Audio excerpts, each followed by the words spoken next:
Parallel to'g'riziqlardan biri R radiusli aylanaga A nuqtada urinadi, ikkinchisi esa bu aylanani B va C nuqtalarida kesib o'tadi. A B C uchburchakning yuzini to'g'riziqlar orasidagi x masofani funksiya sifatida ifodalang. Demak, A nuqtada urinadi, B va C nuqtada kesib o'tadi. Parallel to'g'riziqlar orasidagi masofa deganda bu to'g'riziqlarga tushirilgan perpendikulyar kesma uzunligi nazarda tutildi, bu A1 ga teng. Uzun u x ga teng orasidagi masofa. Demak, ABC uchburchak yuzini x masofani funksiya sifatida ifodalashimiz kerak. Xo'p, dastlab bu burchakka alfa deydigan bo'lsak, to'g'riziqlar parallel bo'lgani uchun bu burchagimiz ham alfaga teng.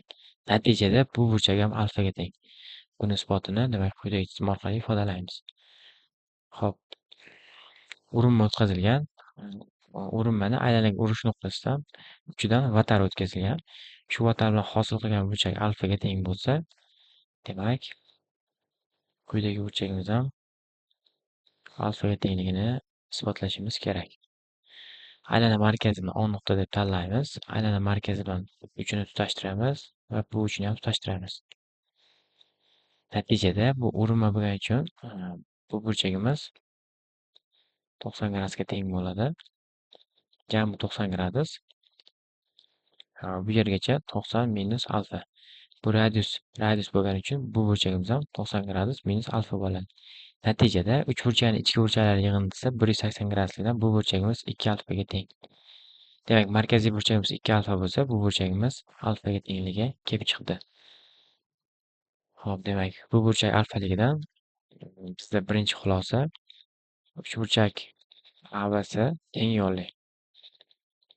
Teng yo'lli uchburchakda A1imiz balandlik vazifasini bajaradi. Balandlik ham mediani ham bisektrisa.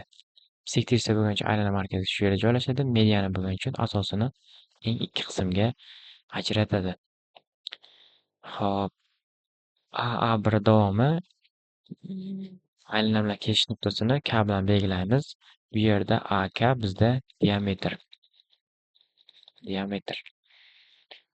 Demak, kesishuvchi vatarlar haqidagi teoremaga ko'ra A1 B ga ko'paytmasi A1 K ga ko'paytmasiga teng.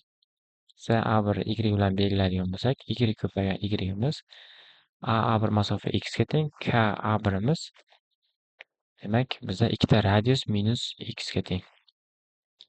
Bu yerdan Y ildizosida X ko'paygan ikkita radius minus X ga teng. Uchinchisi, uchburchakning yuzi balandlik ko'paygan asosini yarmiga teng. Balandligimiz x, asosimiz 2y taqsim 2. X ko'paygan y. Demak, uchburchakning yuzi x ko'paygan ildizosida ikkita r x minus x kvadratga teng ekan.